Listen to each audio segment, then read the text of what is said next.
All right, welcome back to the Powers on Sports podcast. Appreciate you finding us.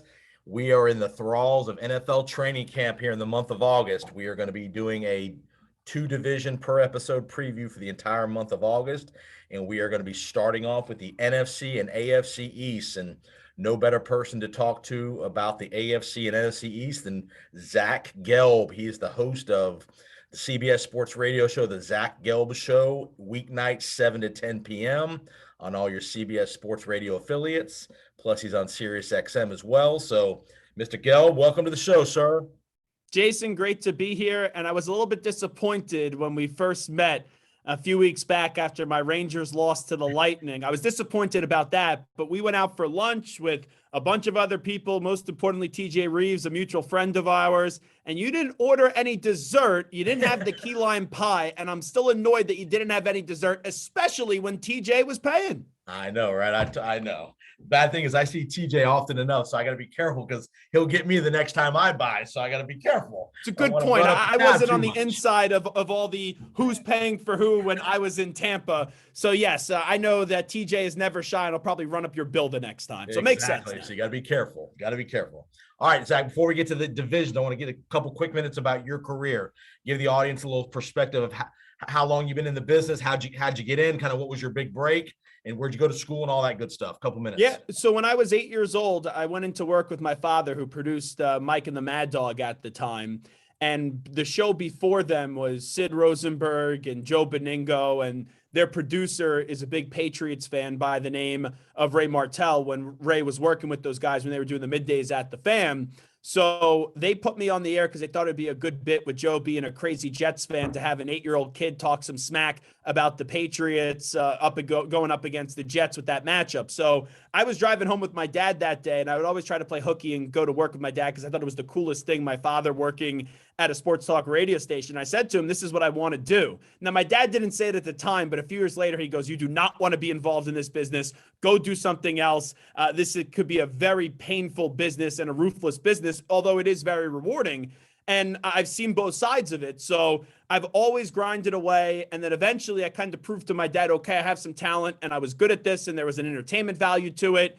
And I started doing a show out of my basement when I was in high school. Then the next thing you know, I started building contacts and connections that way because there's a lot of people that want to help out a youngster in this business. Then I did a show in college, had a lot of success there. And then right out of college, I got hired to be the program director at Fox Sports 920 The Jersey. And that was right in the spring of 2016, right after graduation. So I was there for 2 years. There was 1 year when I was there where I did the post game when the Eagles won the Super Bowl on 97.5 The Fanatic in Philadelphia. And when I went to the Super Bowl, I had a meeting with a few people nationally at CBS Sports Radio. They wanted me to do the weekend overnight. So I did that for almost 2 years, 2 to 6 a.m. And then to continue this long story and make it even shorter, went to Sirius for 3 months, did the Monday night and Thursday night football show post game on Sirius XM NFL Radio, did 3 shows as well a week on Mad Dog Radio. And after only being there for 3 months, CBS called me back and they offered me the 6 to 10 p.m. Eastern time show, which I've been doing ever since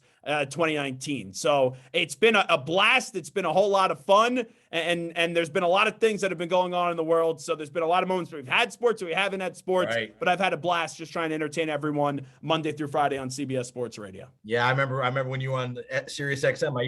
Before I met you, obviously, it was a couple of years ago. I remember hearing you do your shows and all that stuff. So I do remember. Yeah, you're probably like, who's this jackass talking sports that's horrible at it? Nah, good dude in person for sure. All right, let's get to it. Let's get to the AFC East. Let's start in your neck of the woods, New York City. New York Jets coming off a 4-13 year 2 of Robert Saleh at the helm. Obviously, they draft Zach Wilson last year. Some mixed results there, a little bit of good. The thing I'm going to lead into year 2, big first-round draft pick class for the Jets. Garrett Wilson, Sauce Gardner. They got the kid out of Florida State, Jermaine Johnson. Big draft for the Jets in year 2 with Zach Wilson. Just your general thoughts about the Jets heading into year 2 here. So once again, I'm a Patriot fan, and all my friends were shocked because I was hosting the draft show for CBS Sports Radio this year in Las Vegas, and I gave the Jets a ton of praise for the first round that they had and the 3 guys that you just mentioned. I thought the Jets hit it out of the park in the first round. You pretty much couldn't do much better than what the Jets did. And these guys obviously have to prove themselves because you hear potential. Potential means you haven't done it. But the Jets are going to be the fourth team in this division. I don't think that's a knock on the Jets. I don't think that's putting down the Jets. It's just reality when you look at the rest of the landscape of the AFC East. But what you need to see at the end of this year, the headline from this season can't be, oh, Zach Wilson may or may not have slept with his mother's best friend. That can't be the headline, because that's all that people want to talk about right now. We need to see, if you are a Jets fan, that Zach Wilson can play the position and make you feel like he could be a franchise quarterback, because the Jets have rotated in a lot of quarterbacks, a lot of GMs, a lot of coaches. This is a big year to see what the rookies and what the last year players could do for Joe Douglas. Robert Saleh's got to take some strides in year number 2. But most importantly, it all starts with the quarterback, because now there's competent pieces around him up front, also to throw the football to. And I like the backfield that they have. So Zach Wilson has to show you something this year. A sneaky guy they drafted, not in the first round, but I think it was the second round. Breece Hall, the kid out of Iowa State. A lot of people have high expectations for him. And I like Michael Carter too. I think Michael Carter's going to have a big year. Did some nice things last year. Does Wilson have enough skill players around him on the outside? I know you got Wilson, the guy they drafted. Do they have enough at tight end and the other receiver spots to be able to, for us to tell if Zach Wilson can do it?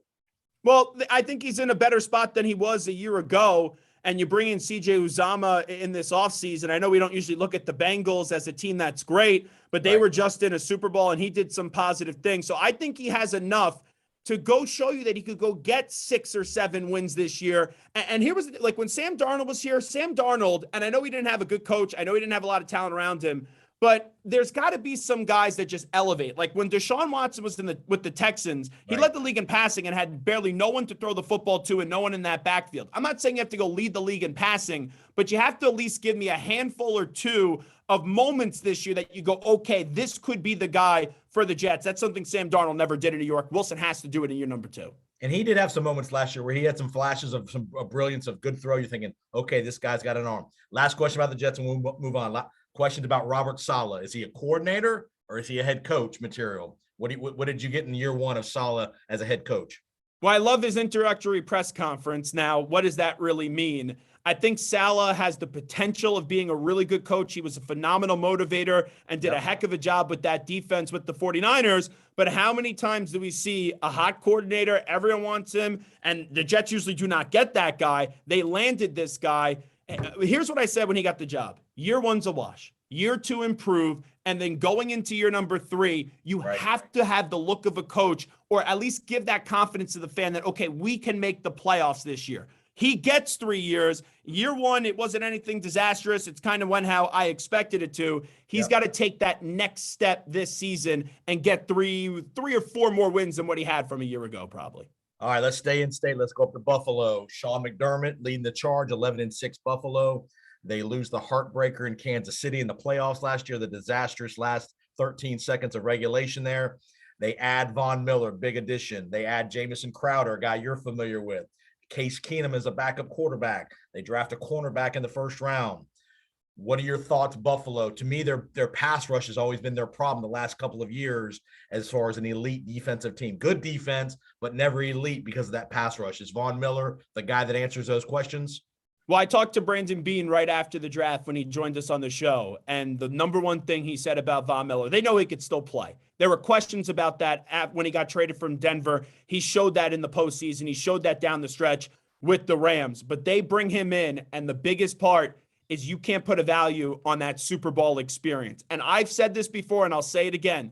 If Von Miller was on that field in the final 13 seconds going up against Kansas City, I don't think Buffalo would have been running around like chickens without their heads, attached to them. I think that experience is big. Bringing in a guy like that, you can't place a value on Super Bowl experience. I know the contract is a little bit misleading. I love what Buffalo did this offseason. And I'll even say this. I know that they just lost Brian Daboll to the Giants and they replaced with Dan. And you also going out there, and Joe Brady's now the quarterback coach and all that. I think Buffalo is the most talented team in the NFL. I think Buffalo should be in the Super Bowl. You have a window here. Buffalo should win the Super Bowl. Now can you take advantage? The last few years, you got your feet wet. You won some AFC East championships. You won some playoff games. You've been in a title game. You had the heartbreak last year in the divisional round. You have the line. You have the quarterback. You have the weapons. And you have a good enough defense. I know number 1 last year, but a little bit misleading. And we saw what happened in the final 13 seconds. You also get back Tre'Davious White, who blew out his leg on Thanksgiving. I look at Buffalo, to me right now, as we sit here on the 21st day of July,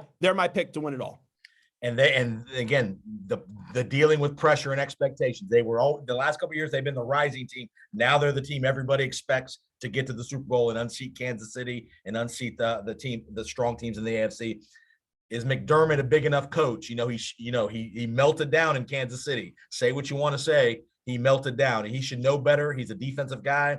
Is he the guy that can take them to the Super Bowl? I think he's been there for 5 years. It's going to be a sixth season, and he's been to the playoffs 4 times, and one time was with Tyrod Taylor. Now, I know the Eagles ended up getting it right, but when I was in Philadelphia and they hired Doug Peterson, I was advocating for them to hire Sean McDermott. So I happen to be a Sean McDermott fan. He is a really, really, really, really good coach. If he wants to become a great coach, he has to show that he has what it takes. What he's done in Buffalo so far is marvelous. But now those fans aren't going to be sitting back and saying, oh, Sean, we're just happy with being in the playoffs the next year. This is an organization that's been to 4 straight Super Bowls years ago. I know they lost every single one in heartbreaking fashion. You have to go deliver those great fans of Buffalo that jump through tables and eat a bunch of barbell wings and duff wings, a championship, a Lombardi trophy. I think he has what it takes, but there's a difference in me thinking he has what it takes and then him actually showing the results of the field. Last question in Buffalo. Obviously, Daboll goes to the Giants. Ken Dorsey takes over as OC.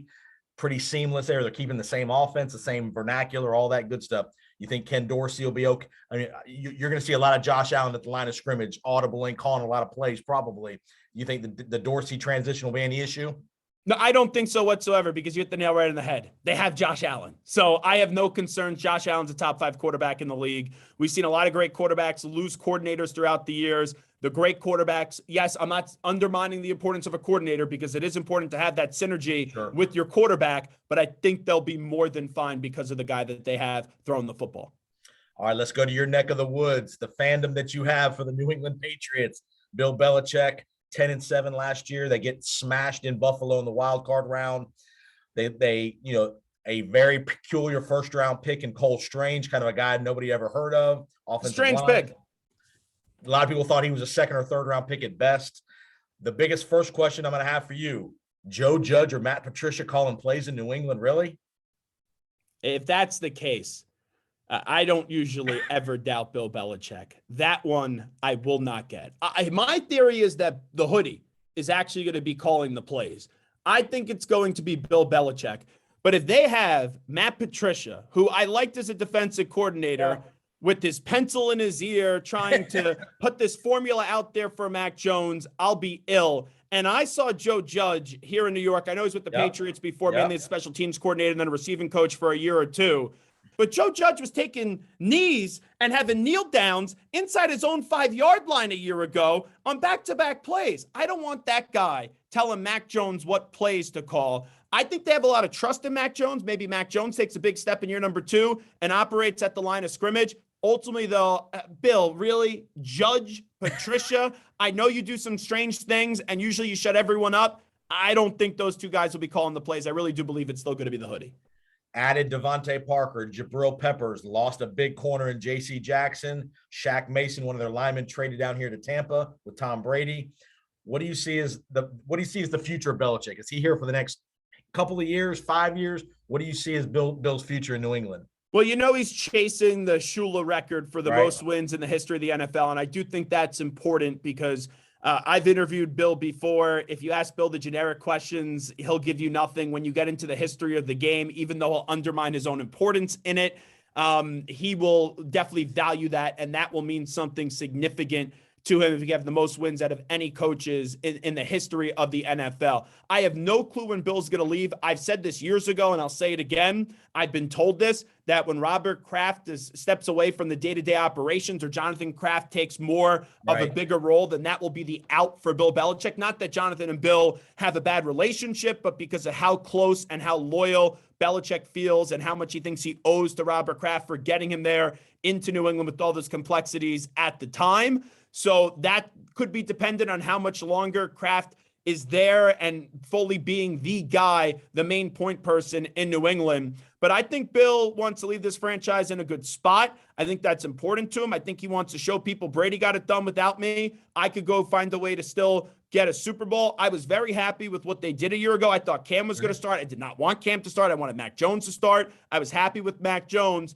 but it would not surprise me this year if the Patriots regress a little bit. I'm not really concerned about the offense other than which bozo, if it's Patricia or if it's going to be Judge is calling the plays, if that is going to be true. I feel pretty good about the offense.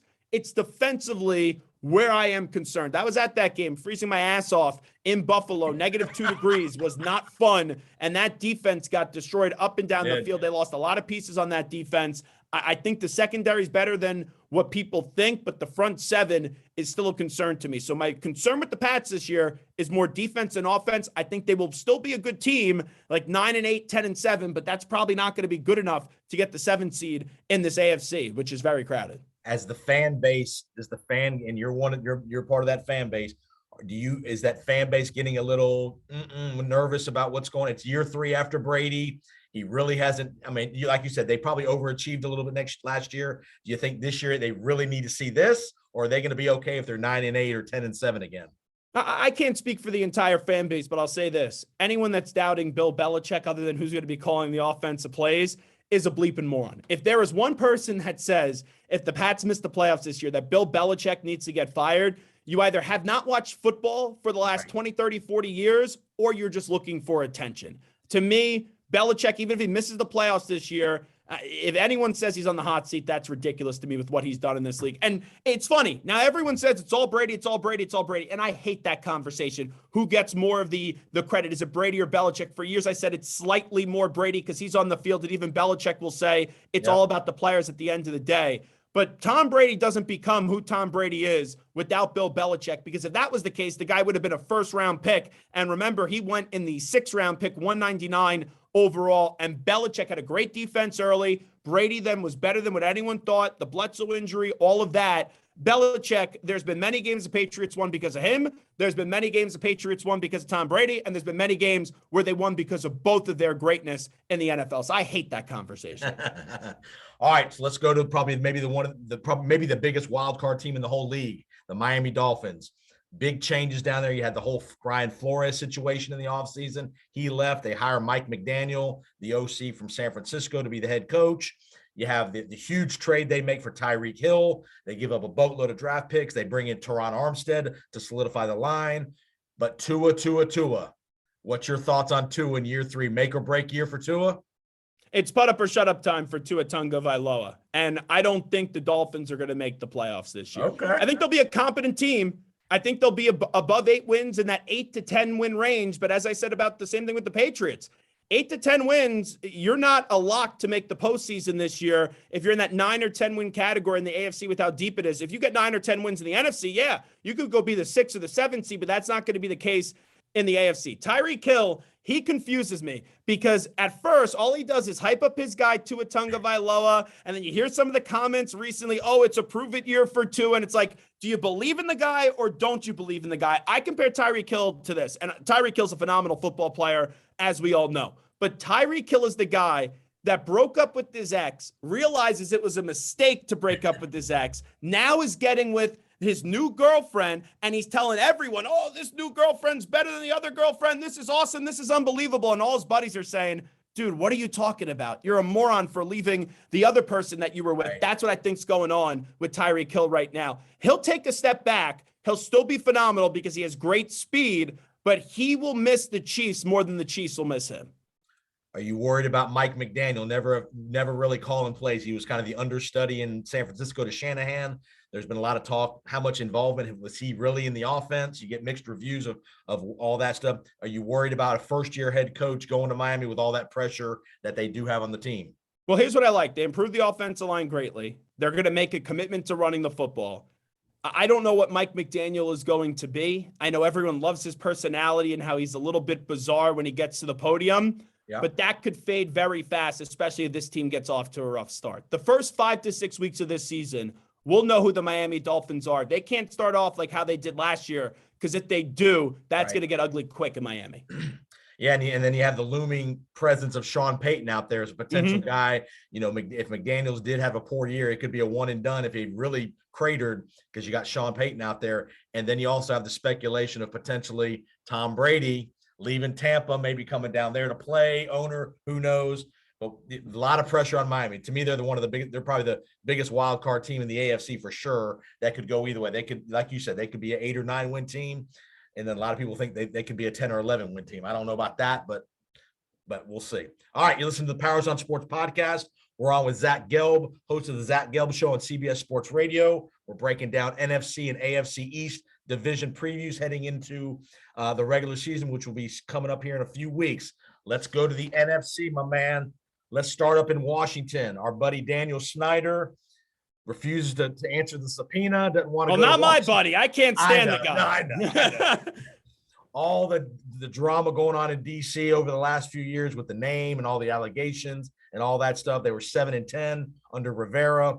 They Carson Wentz comes in. They lose Brandon Sheriff. They re-signed Terry McLaurin. Goofy move. Carson Wentz bringing. What was your thought of them bringing in Carson Wentz? I can't stand Carson Wentz. I used to be a big believer when he was in Philadelphia, and then everything people were telling me about the guy, I didn't want to believe, and then it happened, and it blew up right in front of all of our faces. He goes to Indianapolis. I did not like that decision by the Colts. It blew up in their faces in that final game of the season up against the pathetic, lowly Jacksonville Jaguars. And now the Commanders, in typical Commanders fashion, they give up a 3, another 3 that could turn into a 2, and they swapped 2s and got the lesser of the second round pick. The Commanders have needed a quarterback for a while. Wouldn't you rather have Jimmy G right now for basically nothing? Wouldn't you rather have Baker Mayfield for a conditional 5th round pick than what they gave up for Carson Wentz? Carson will have some bright moments. He'll go play 4 or 5 good games like last year when he won that game up against the Cardinals when he had no offensive line. But when the moment is the biggest, the guy will crumble. He's not a franchise quarterback. The defense in DC has kind of been the thing the last few years. They've got a ton of number 1 picks on the front 7. Rivera's a pretty good defensive coach. Can this team be competitive in this division? I mean, it's a middle of the pack division. There's not one team that's going to run away and hide. I don't think so. It's probably going to be a team where interdivision games are going to be fascinating because everybody's probably going to be 3-3 or 4, a 3-3 kind of scenario. They've got the ability to do that. Your thoughts on Rivera as a head coach and his future there? Yeah, I like Ron Rivera. I just think he's in a tough spot because Dan Snyder is the owner, and that organization always has a stench of incompetence no matter who you bring in, and there's always something going on away from the football field. I actually like this roster, though, other than the quarterback. I think Antonio Gibson will be a heck of a player in this league. I love the wide receiving room. Terry McLaurin is sensational. Jahan Dotson, I like him coming out of Penn State. Curtis Samuel, we got to see if he could stay healthy. And defensively, the biggest question is Chase Young going to play coming up on week 1? I was with him for about 30 minutes down at the NFL draft in Las Vegas. I asked him that question. He said he wants to be there on the field week 1. He's just not going to make any comment on that at the time, so we'll have to wait and see. They lost Matt Ioannidis, who he goes to Carolina, who I thought was a very underrated player, but they have so much on that defensive line. This is a team that they could be good if they just had the quarterback. They don't have the quarterback, so that's why I think they'll be on the outside looking in, even though the NFC is very weak. All right, let's go down to Philadelphia, your old stomping grounds. Nick Sirianni surprised a lot of people. Not a lot of people thought he was going to make a wild card berth with that Eagle team last year. 9-8. They come down to Tampa, get thrashed by the Buccaneers in the wild card round. They add Jordan Davis, Nakobe Dean, both Georgia guys. The huge acquisition, A.J. Brown at wide receiver. They team him up with Devontae Smith. They bring in Hassan Reddick. Jalen Hurts, again, the wild card question in Philadelphia. Is he the long-term answer, or is he a stopgap guy in your opinion? No, I don't think he's the long-term answer, but they were 9-8 with him last year. So if he gets to the playoffs again, and I do think he'll be in the postseason this year, it's going to be tough not to go out there and extend him or keep him around in Philadelphia. I have been up and down on Howie Roseman. I probably have praised him 1,000 times and have wanted him fired 1,000 times. And there's been a lot of history there throughout the years where he got his office moved and basically was told to get away from the team when Chip Kelly came in. Then no surprise, Chip Kelly was a disaster in the NFL. And then he brought Philadelphia their first ever Lombardi championship, and he's always been aggressive. They have a good offensive line. They have a really good wide receiving room. A.J. Brown was a home run move. You have Devontae Smith out of Alabama, a very good defense. I love the move of bringing Hassan Reddick, who I went to college with, home back to Philadelphia. He played at Temple, played his college football games at Lincoln Financial Field. Now he will play his NFL games there. I think the Eagles are going to, I'm not saying a Super Bowl. I'm not even saying an NFC title game, but I do think the Eagles will win the NFC East this year, even if Hurts is not great. I just like what the Eagles did, and that A.J. Brown move does move the needle for me and makes them slightly better than the Cowboys. Is Miles Sanders the answer at running back? I know he's had a lot of potential and he's staying healthy has been his issue. What do you think of that running attack with him and Jalen Hurts leading the running game? Well, he's got to be healthy. There's no doubt about that. But when he does get on the field, he does make plays. I liked him ever since going back to Penn State, even though he was kind of underrated there because of other people they had in that room. But I think that he'll be fine if he's able to stay healthy this year. All right, New York Giants. Brian Daboll comes in, head coach, comes from Buffalo. They team him up with the GM, the assistant GM from Buffalo. First of all, what do you think? What did you think of that tandem, them bringing both guys from Buffalo together? Think that's a good mix? Here's the thing with the Giants. They have, for the first time in a while, finally got one of the top candidates on the market. You didn't have to surprise people and bring in a Joe Judge. Yep. You didn't have to settle after 4 or 5 guys that you wanted that you didn't get and bring in Pat Shurmur. The Giants have been a disgrace the last 5 years. It's been dysfunctional. It's been chaotic, and the Giants have lost their way. I think the Maras need to get out of the way a little bit. That's why I like this continuity that they brought in. I've talked to Joe Schoen a few times. He's done a really good job as the AGM under Brandon Beane in Buffalo. And you bring in Brian Daboll, once again, tremendous coordinator. Saban, worked with Saban, has worked for Belichick, has flourished on his own in Buffalo. I know some people could say, oh, but he had Josh Allen. No one knew that Josh Allen was going to be this great and was going to be a top 5 quarterback in the league when he was coming out of Wyoming, of all places. Yep. So that's a credit to Daboll and that regime, and also Joe Schoen, who did a great job evaluating players in Buffalo and even going back to Carolina. But can you be the guy when you become the head honcho? I'm a fan of Daboll and Schoen, but once again, I think it's a 3-year plan. This year's a wash. Year 2, okay, you got to take some improvements, and then year number 3, you got to get this team back to the postseason. Is this just running it? Is this just running out the clock with Daniel Jones? They're going to play this year with Daniel and then restart next year? When I had Joe on my show, I go, how can you guys say that you believe in Daniel Jones when you don't pick up his 5th-year option? I know people say, oh, they can franchise tag him if things work out well. Right. They're punting this season on quarterback. We didn't bring in this guy. Let's just see what Brian Daboll could do. There was no one else that we really loved there. And you'll wait till next year's draft when the quarterback class does get richer. Very good class next year. Very good. All right, let's head to Dallas. The final team in the NFC East here. Obviously, Mike McCarthy under the gun here. Again, a lot of speculation about his future. Dan Quinn. You got Sean Payton out there. They won the division 12-5 last year, lose to San Francisco. They trade Amari Cooper to Cleveland. Again, is this another question of, can Dak take him over the top? Is he the guy that can take him over the top is the question you get. I think he's a very good quarterback. And that's the thing in the NFL right now. Very good quarterbacks get paid like they're great quarterbacks. Yep. And you can make a case that Dak is only the 11th best quarterback in the league. Right. And you look at the contract, you're expecting this should be a guy that takes you to the Super Bowl. And there's nothing wrong with being a very good quarterback. And you could win a Super Bowl with the very good quarterback. But what happened in the postseason last year was a disgrace. They were not ready for that game. Jimmy Garoppolo was trying to hand them the game, and they couldn't even snap the ball off at the end. I don't believe in McCarthy. I think McCarthy will be out at the end of the year because you need to do more than just make the playoffs and just win the NFC East this year. And Dak Prescott's going nowhere. You once again, Sean Payton. That's the guy everyone's talking about. That's the guy that people have been talking about for years. Now he is available because he's in retirement, even though they probably have to get a deal done. But if Sean Payton, I'll give you 2 destinations. If the Chargers don't make the playoffs this year, I would be begging if I'm Sean Payton to go get that job with that talent. But if Staley has success and they make the playoffs like I think they will, then probably Sean going to wind up with the Dallas Cowboys. Cowboys will have a good record. There'll be times where people are like, how about them Cowboys? And they will be believing in this team. But in the big moment, just like Carson Wentz, in the big moment, we know the Commanders will fail. In the big moments, the difference is the Cowboys will actually be in the playoffs. Dallas is going to come up short. All right, so it sounds like you like Philadelphia in the NFC East and Buffalo in the AFC East. Great analysis, Zach. Tell everybody where they can find you one more time on social media and plug your show. Yeah, Jason, I appreciate it. You could always catch us on CBS Sports Radio Monday through Friday, 6 to 10 p.m. Eastern. except I'm finally taking a vacation for the first time in a long time, starting tomorrow for a week. We still have great fill-in programming. Don't worry about tremendous people hosting the show. But make sure you catch me on Twitter and Instagram at Zach Gelb, ZACHGELB. And we always have fun talking football, baseball, hockey, basketball, whatever it is. You never know what pops up in the sports world. Zach does a great job. Listen to him all the time on Sirius XM. Don't be coming down trying to steal. Don't be trying to steal our Stanley Cup with your Rangers, man. You came down.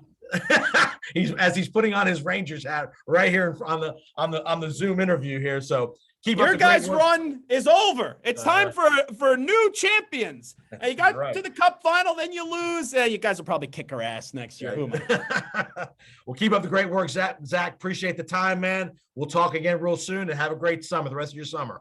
You got it, Jason. Next time, you better get the key lime pie. All right. Yes, you got it. You got it, buddy. Take care. Have a great football season, buddy. You too. Thanks so much. See you, Zach.